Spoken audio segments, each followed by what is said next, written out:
Social media questions. Jason William Tenjum on Facebook. What fond memories does she have from Romy and Michele's high school reunion? And is she the Mary or the Rhoda? Oh, God. I would say Lisa's the Mary. I always thought Lisa was so beautiful and just she's so stunning with her comedy. She's so funny. Yeah. I mean, she's really a master. Yeah, she's just amazing.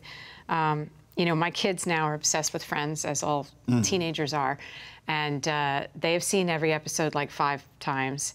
But I just watch her work, and I'm like, God, she's so brilliant. Like, everything she does is genius. Like, she's really genius. Very deft. I always find her, that Phoebe thing can turn into an awkward caricature, but she's very deft with it. Yeah, well, because it's not just, she's not dumb. She's, like, odd.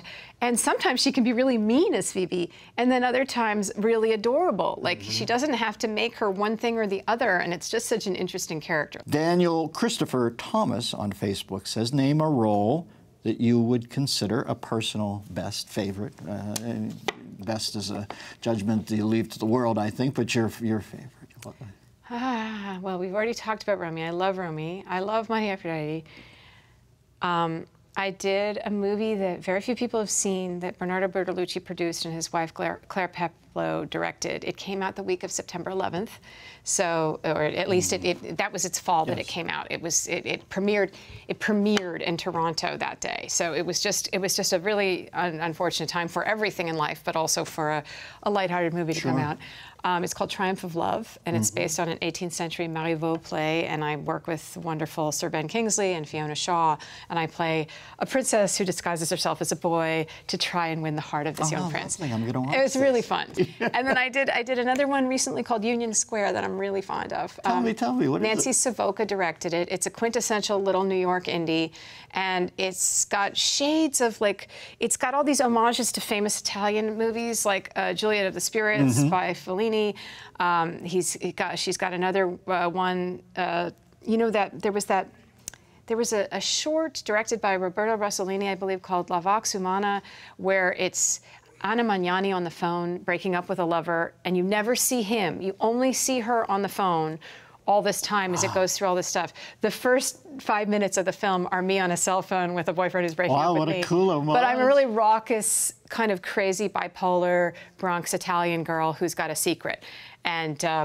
And it's really, I think it's a terrific movie and a very sort of undiscovered gem because it had a tiny budget.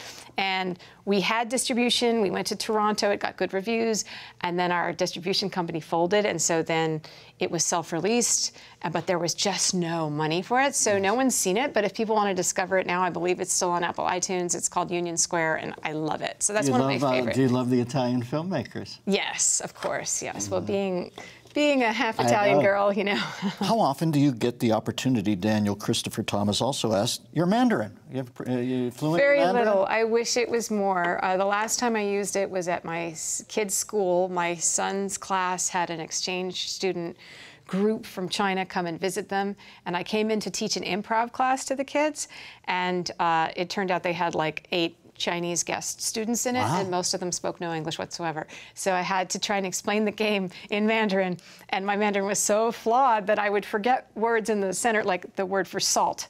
You know, it was this like salt game that I was playing, and then I would just be like, it's that thing that makes things tastier. It's not MSG, and because I know the word for MSG, which is Wei Jin, because I'm allergic to it. But I kept forgetting the word. I think it's yan. But But anyway, it was still fun to communicate with them and everything. But I just don't brush it up often enough. Never miss a beat. Subscribe to Larry King now and watch new episodes every day.